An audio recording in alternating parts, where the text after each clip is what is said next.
Hello friends, आपका स्वागत है सिविलियन क्लासेस में।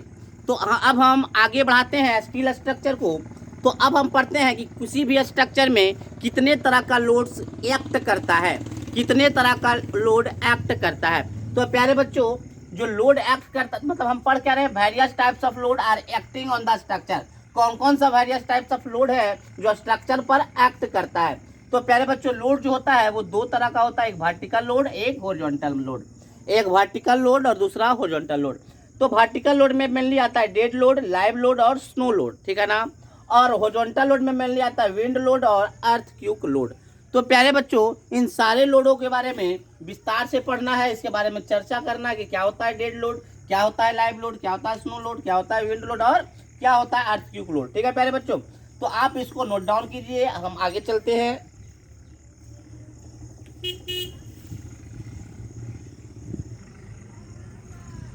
प्यारे बच्चों, क्या लिखे हुए हैं, there are two types of load acting on the structure. Mainly दो तरह के लोड्स एक्ट होते हैं स्ट्रक्चर पर। पहला है वर्टिकल लोड और दूसरा है हॉरिजॉन्टल लोड, ठीक है ना। तो अब हम चर्चा करते हैं वर्टिकल लोड के बारे में। तो vertical loads are further classified into following types. Vertical loads को और आगे डिवाइड किया गया है, जिसमें पहला है डेड लोड। तो प्यारे बच्चों, यही आपको समझना है डेड लोड के बारे में। तो प्यारे बच्चों, डेड लोड क्या है, मान लीजिए ये आपका ग्राउंड लेवल है, ग्राउंड लेवल के ऊपर स्ट्रक्चर बनाया गया है, कोई स्टील स्ट्रक्चर बनाया गया है। तो प्यारे बच्चों, क्या दिखेगा, इसका खुद का तो भी कुछ वेट होगा। मान लीजिए ये स्टील का बनाया हुआ होगा, तो स्टील का भी कुछ वेट होगा। तो स्टील का जो वेट होगा, मतलब इसका अपना वेट होगा, तो स्ट्रक्चर का अपना वेट क्या कहलाता है, डेड लोड कहलाता है। तो ये क्या परमानेंट लोड होगा। स्ट्रक्चर का जो अपना लोड है, मतलब जो स्टील से बनाया हुआ स्ट्रक्चर है, उसका लोड होगा, कुछ ना कुछ वेट होगा, तो उसका खुद का जो वेट होगा वो कहलाएगा डेड लोड। और प्यारे बच्चों, इसको परमानेंट लोड भी कहते हैं, क्योंकि जब तक इसका लाइफ है स्ट्रक्चर का, तब तक ये परमानेंट लोड लगता रहेगा। बात समझ में आ रहा है। जब तक आपका स्टील स्ट्रक्चर है, तब तक ये स्टील का लोड लगते रहेगा। बात समझ में आया। तो देखिए प्यारे बच्चों, क्या लिखा गया है, these loads are permanent load. Dead load को क्या बोला, these loads are permanent load which are carried to the structure, which are carried to the structure throughout their life span. और यह स्ट्रक्चर पे तब तक लगेगा जब तक स्ट्रक्चर का क्या है, लाइफ स्पैन है। जब तक स्ट्रक्चर का लाइफ स्पैन है, जब तक वो स्ट्रक्चर एग्जिस्ट करेगा, तब तक वो डेड लोड एग्जिस्ट करेगा, इसलिए इसको परमानेंट लोड भी कहते हैं। Dead load are also called as stationary load. Dead load को और क्या बोलते हैं, स्टेशनरी लोड भी कहते हैं। Next, these loads mainly due to self weight of structure member. तो प्यारे बच्चों, ये डेड लोड किसके कारण आता है, due to self weight. Self weight करने का मतलब है अपना वेट, खुद का वेट, किसका, स्ट्रक्चरल मेंबर का। मान लीजिए ये स्ट्रक्चर है प्यारे बच्चों, तो बहुत सारे स्ट्रक्चरल मेंबर होंगे। ये आपका ट्रस हो गया, ये आपका कॉलम हो गया, ये आपका बीम हो गया। तो जितना भी स्ट्रक्चरल मेंबर है, उसका खुद का वेट क्या कहलाता है, डेड लोड कहलाता है। तो प्यारे बच्चों, अगर डेड लोड के बारे में और ज़्यादा चर्चा करना है, तो और ज़्यादा चर्चा करने के लिए हमारे पास एक कोड है, उस कोड के मुताबिक हम बात करते हैं। तो लिख सकते हैं, डेड लोड आर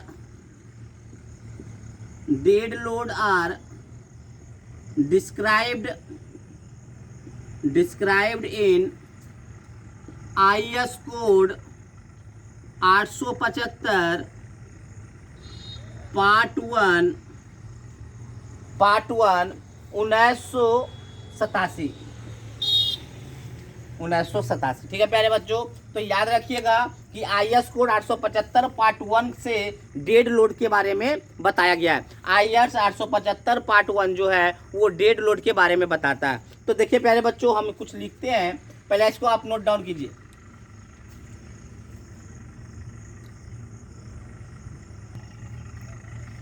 प्यारे बच्चों, अब हम देखिए डेड लोड क्या बताए थे। डेड लोड बताए थे, मटेरियल का खुद का अपना वेट कहलाता है डेड लोड। डेड लोड को स्टेशनरी लोड भी कहते हैं और परमानेंट लोड भी कहते हैं। अगर डेड लोड के बारे में और अधिक चर्चा करना है तो आपको IS कोड 875 पार्ट 1 1987 को पढ़ना होगा। ठीक है प्यारे बच्चों, तो हम इसलिए बता रहे हैं IS कोड का नाम क्योंकि आपसे पूछा जाता है कि डेड लोड जो होता है वो किस IS कोड में मिलता है, तो आपको याद रखना है IS 875 पार्ट 1 में मिलता है। ठीक है ना, IS 875 पार्ट 1 में मिलता है। अब देखिए प्यारे बच्चों, कुछ मटेरियल है और कुछ उसका यूनिट वेट है। तो पहला है PCC। PCC का फुल फॉर्म प्यारे बच्चों plane cement concrete. Plane cement concrete का होता है 24 किलो न्यूटन पर मीटर क्यूब। मतलब अगर आप 1 मीटर क्यूब कंक्रीट लेते हैं, अगर आप 1 मीटर क्यूब PCC कंक्रीट लेते हैं तो उसका जो वेट हो जाएगा 24 किलो न्यूटन होगा। तभी तो जब आप इसका यूनिट वेट जानिएगा तो ही तो सेल्फ वेट या डेड लोड निकाल पाइएगा। बात समझ में आया। मान लीजिए प्यारे बच्चों, अच्छा आगे चलते हैं, मानते हैं। नेक्स्ट है RCC। RCC का क्या है? Reinforced cement concrete. Reinforced cement concrete का कितना है? 25 किलो न्यूटन पर मीटर क्यूब। अगर आप 1 मीटर क्यूब RCC लेते हैं तो उसका वेट जो होता है वो 25 किलो न्यूटन हो जाता है। नेक्स्ट है स्टील। स्टील का यूनिट वेट है 7850 किलोग्राम पर मीटर क्यूब। मतलब अगर आप 1 मीटर क्यूब क्या लेते हैं, स्टील लेते हैं, तो उसका वेट कितना हो जाएगा? 7850 किलोग्राम। मान लीजिए प्यारे बच्चों, आप एक छत बनाने गए, एक छत बनाने में आप छड़ का यूज किए, छड़ का यूज किए, तो प्यारे बच्चों ये छड़ जो है, ये छड़ जो यूज किए, तो छड़ मान लीजिए 3 मीटर क्यूब यूज किए। कितना? 3 मीटर क्यूब। तो टोटल वेट ऑफ छड़ कितना हो जाएगा? 7850 इंटू 3।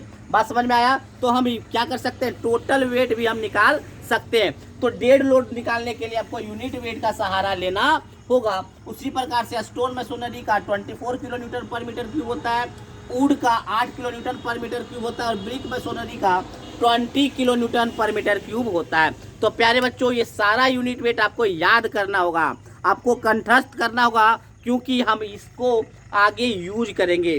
देखिए प्यारे बच्चों, कम से कम आप स्टील स्ट्रक्चर में इसका कम से कम याद कर लीजिएगा कि स्टील का यूनिट वेट कितना होता है? 7850 किलोग्राम पर मीटर क्यूब होता है।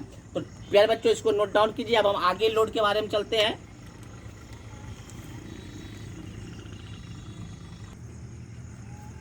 प्यारे बच्चों अब हम चर्चा करेंगे लाइव लोड के बारे में। तो देखिए प्यारे बच्चों, लाइव लोड क्या है? मान लीजिए कोई स्ट्रक्चर है, इस स्ट्रक्चर पे मान लीजिए एक आदमी है, 2 आदमी है।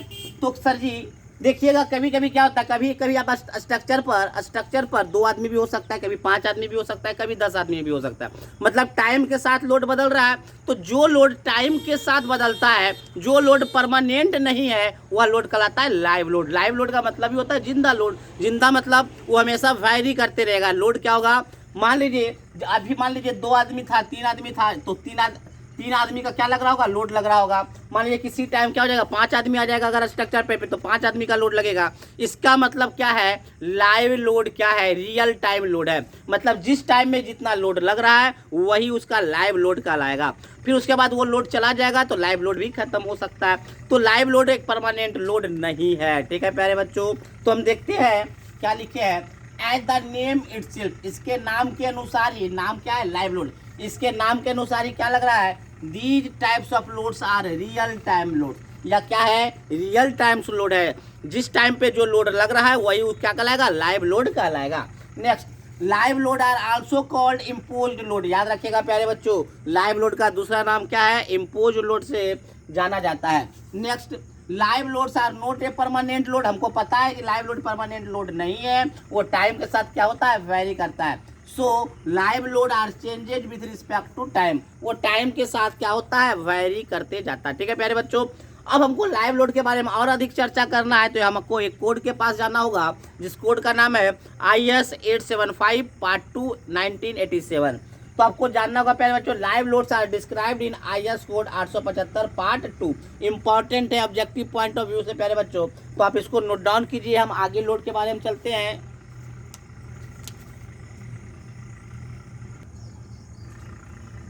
प्यारे बच्चों अब हम बात करेंगे स्नो लोड।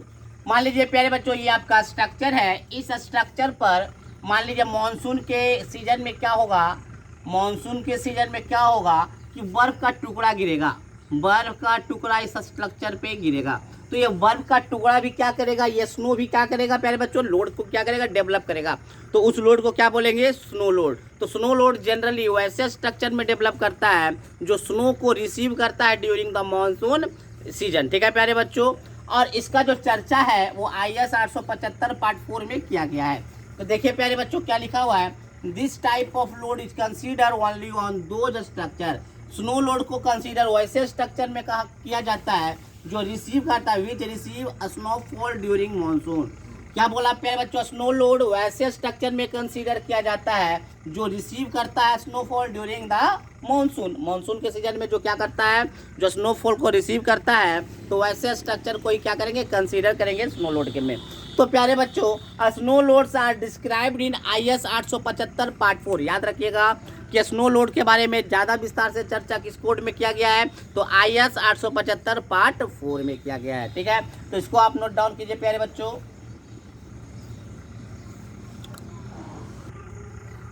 प्यारे बच्चों हमने पढ़ लिया है, वर्टिकल लोड के बारे में चर्चा किया है। अब हम चर्चा करेंगे हॉरिजॉन्टल लोड के बारे में। तो हॉरिजॉन्टल लोड भी फर्दर क्लासिफाइड किया है फॉलोइंग टाइप में। पहला है विंड लोड। तो प्यारे बच्चों विंड लोड तभी हम चर्चा करेंगे, विंड लोड का हम तभी चर्चा करेंगे जब आपका बिल्डिंग का हाइट 15 मीटर से ज़्यादा होगा। जब आपका स्टील स्ट्रक्चर का हाइट 15 मीटर से ज़्यादा होता है तो हमको विंड लोड के लिए भी डिजाइन किया जाता है स्ट्रक्चर को। ठीक है प्यारे बच्चों, तो देखिए तो हम क्या बोल रहे थे, this type of loads are consider in design if the height of the building is more than 15 years. तो क्या बोले, विंड लोड को तभी कंसीडर करेंगे जब बिल्डिंग का हाइट क्या है, 15 मीटर से ज़्यादा है। अब देखिए प्यारे बच्चों wind loads are calculated from the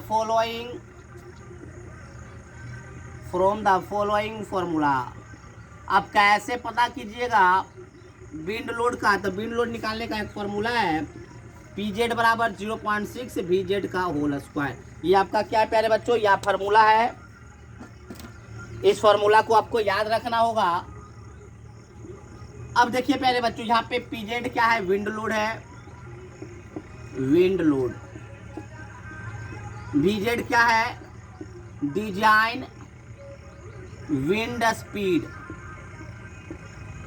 in metre per second. ठीक है प्यारे बच्चों, अब देखिए VZ को भी निकाला जाता है प्यारे बच्चों। VZ निकालते हैं K1 K2 K3 VB। क्या बोले प्यारे बच्चों, हम VZ भी निकालते हैं। VZ क्या, डिजाइन विंड स्पीड, उसको भी निकाला जाता है इस फॉर्मूला से, जहाँ पे VB क्या है, बेसिक विंड स्पीड। ठीक है प्यारे बच्चों, और K1 K2 K3 भी लिख लीजिएगा। K1 बराबर रिस्क फैक्टर, K2 बराबर coefficient for terrain, height of structure,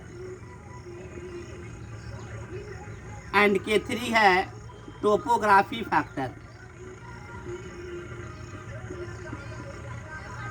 तो प्यारे बच्चों आपको सारा डाटा दिया हुआ रहेगा, आपको निकालना होगा विंड लोड। ठीक है ना, तो विंड लोड हम लोग निकाल लेंगे। इसका बहुत ज़्यादा चर्चा करेंगे हम लोग रूफ ट्रस में, क्योंकि जब रूफ ट्रस बनाएंगे तो रूफ पे क्या लगेगा, विंड का लोड लगेगा। तो उसके बारे में बहुत ही विस्तार से चर्चा किया जाएगा।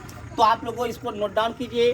तो सिंपल इसमें यही बोला गया है कि विंड लोड तभी कंसीडर करेंगे जब आपका बिल्डिंग का हाइट क्या हो, 15 मीटर से ज़्यादा हो। और उसको कैसे निकालते हैं, तो ये आपका कैलकुलेशन था। ठीक है, इसको नोट डाउन कर लीजिए।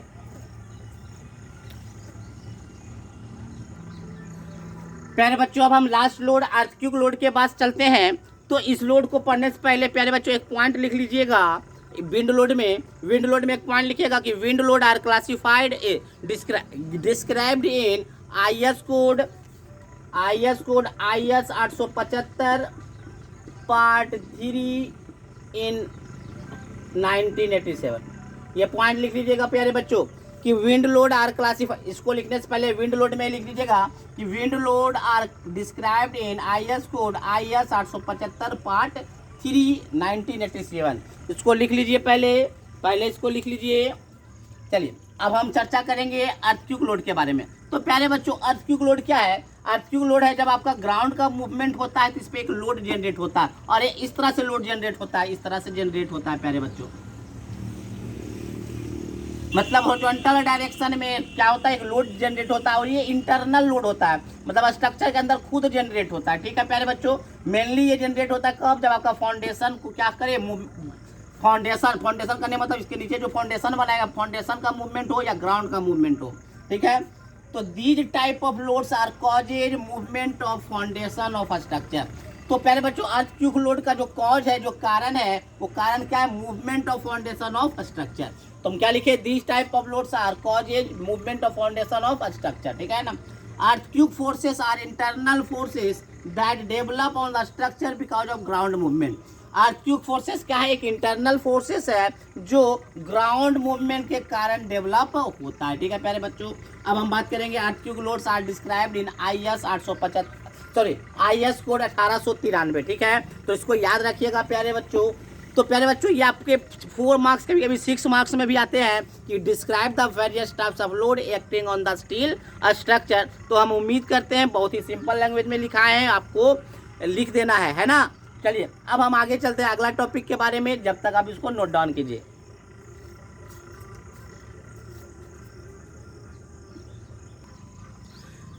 प्यारे बच्चों स्टील स्ट्रक्चर के पहला यूनिट था इंट्रोडक्शन। इंट्रोडक्शन का ये सबसे लास्ट टॉपिक है, grade of steel and their strength. ठीक है ना। और सबसे पहली बात प्यारे बच्चों, सबसे इम्पोर्टेंट है कि आपको स्टील टेबल फिर से या तो मोबाइल में अपलोड कीजिए, डाउनलोड कीजिए, या आपको खरीदना होगा। स्टील टेबल एकदम मोबाइल में डाउनलोड कीजिए या आपको खरीदना होगा। विदाउट स्टील टेबल हम स्टील स्ट्रक्चर को नहीं पढ़ सकते, इसका यूज करना पड़ेगा। ठीक है प्यारे बच्चों, तो आपको स्टील टेबल मस्ट है, एकदम खरीदना मस्ट है, या कम से कम मोबाइल में आप क्या कर लीजिए, डाउनलोड कर लीजिए। अगर आप लोग को चाहिए कि नहीं सर आप डाउनलोड करके दीजिए तो आप लोग मैसेज कीजिएगा। ठीक है प्यारे बच्चों, चलिए अब हम बात करेंगे ग्रेड ऑफ स्टील। देखिए प्यारे बच्चों, according to IS code there are three types of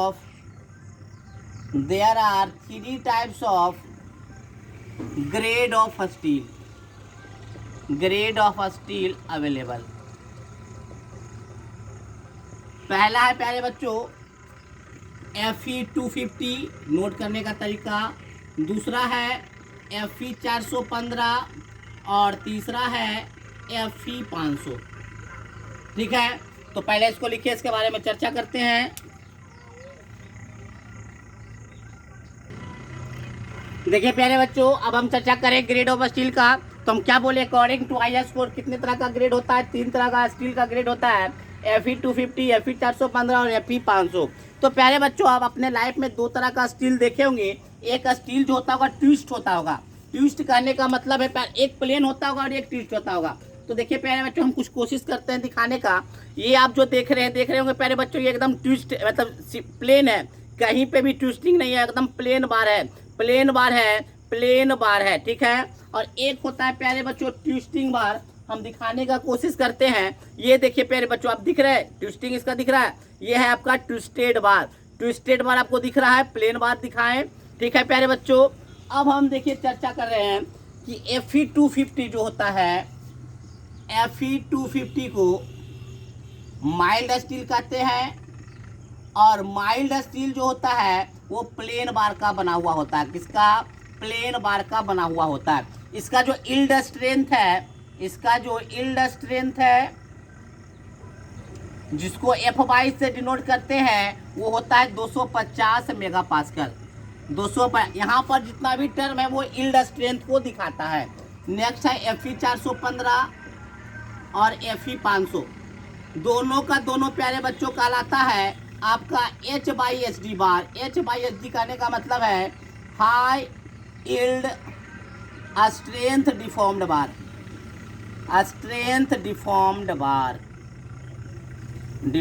बार। और क्या है, दोनों का दोनों क्या है, ट्विस्टेड बार है। इसका यील्ड स्ट्रेंथ होगा 415 मेगापास्कल और इसका होगा यील्ड स्ट्रेंथ जो होगा 500 मेगापास्कल। तो इतना ही बात को हम क्या करेंगे, लैंग्वेज में लिखेंगे। हम क्या बोले प्यारे बच्चों, 3 तरह का स्टील पाया जाता है, 3 तरह के ग्रेड्स ऑफ स्टील पाए जाते हैं, 250, 415 और 500। इसके अलावे भी ग्रेड्स होते हैं, जैसे 550 भी होता है, लेकिन उनके बारे में हम चर्चा इसलिए नहीं करें क्योंकि हम अकॉर्डिंग टू IS कोड चलना चाहते हैं, क्योंकि IS कोड ही सही होता है। तो IS कोड के अनुसार तीन तरह का होता है, 250, 415 और 500।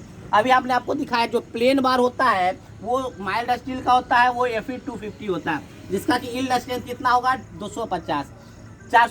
Fe 415 और Fe 500 जो होता है उसको HSD बार कहते हैं, जिसका नाम है हाई यील्ड स्ट्रेंथ डिफॉर्म्ड बार, और जिसको ट्विस्टेड बार भी कहते हैं। इसका यील्ड स्ट्रेंथ होगा 415 और इसका यील्ड स्ट्रेंथ होगा 500। तो इतना ही बातें को हमको क्या करना है प्यारे बच्चों, विस्तार में लिखना है, थोड़ा सा लैंग्वेज में लिख लेना है।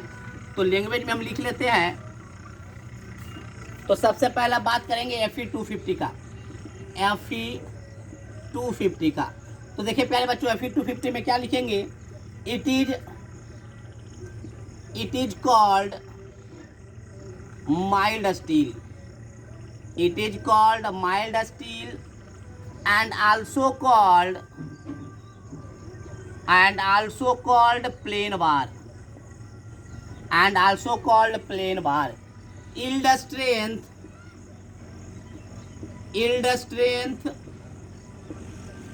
of, yield strength को कैसे डिनोट करते हैं, FY से। yield strength of mild steel is 250 megapascal. कितना होता है, 250 मेगापास्कल। तो ये बात समझ में आ गया होगा प्यारे बच्चों। अब हम बात करेंगे Fe 415 का, Fe 415। तो क्या लिखेंगे Fe 415 में, it is high yield strength deformed bar and also called twisted bar, and its yield strength is 415 megapascal. ठीक है प्यारे बच्चों, लास्ट वन है आपका Fe 500। तो सेम चीज लिखाएगा जो Fe 415 में लिखाया है, सेम चीज लिखाएगा, सिर्फ यील्ड स्ट्रेंथ चेंज हो जाएगा। तो इट इज HSD, शॉर्ट में लिख देते हैं, it is HSD bar and also called twisted bar. ठीक है प्यारे बच्चों, and its yield strength is 500 megapascal. ठीक है प्यारे बच्चों, तो ये इसका था ग्रेड ऑफ स्टील और इसका स्ट्रेंथ भी दिखा दिए हैं सबका। तो प्यारे बच्चों, इस तरह से हमारा पहला यूनिट समाप्त होता है स्टील स्ट्रक्चर का। अब हम बहुत इंपॉर्टेंट टॉपिक स्टील स्ट्रक्चर का, बहुत ही इंपॉर्टेंट टॉपिक कनेक्शन में जाएंगे, क्योंकि कनेक्शन मजबूत होगा तो ही हम आगे का चैप्टर पढ़ पाएंगे। और कनेक्शन खुद ही एक बहुत बड़ा यूनिट है और उससे बहुत ज़्यादा question competition point of view से, SSC JEE point of view से और आपके सेमेस्टर पॉइंट ऑफ व्यू से बहुत सारे क्वेश्चन को क्या होता है, एराइज होता है। तो अगले क्लास में हम पढ़ेंगे कनेक्शन के बारे में। तो पहला यूनिट मेरा समाप्त हुआ और आपका काम है प्यारे बच्चों स्टील टेबल को डाउनलोड करना, और स्टील टेबल के बारे में हम चर्चा करेंगे कब, जब हम कंप्रेशन मेंबर और टेंशन मेंबर पढ़ाएंगे तब। तो आज के लिए बस इतना ही, थैंक यू।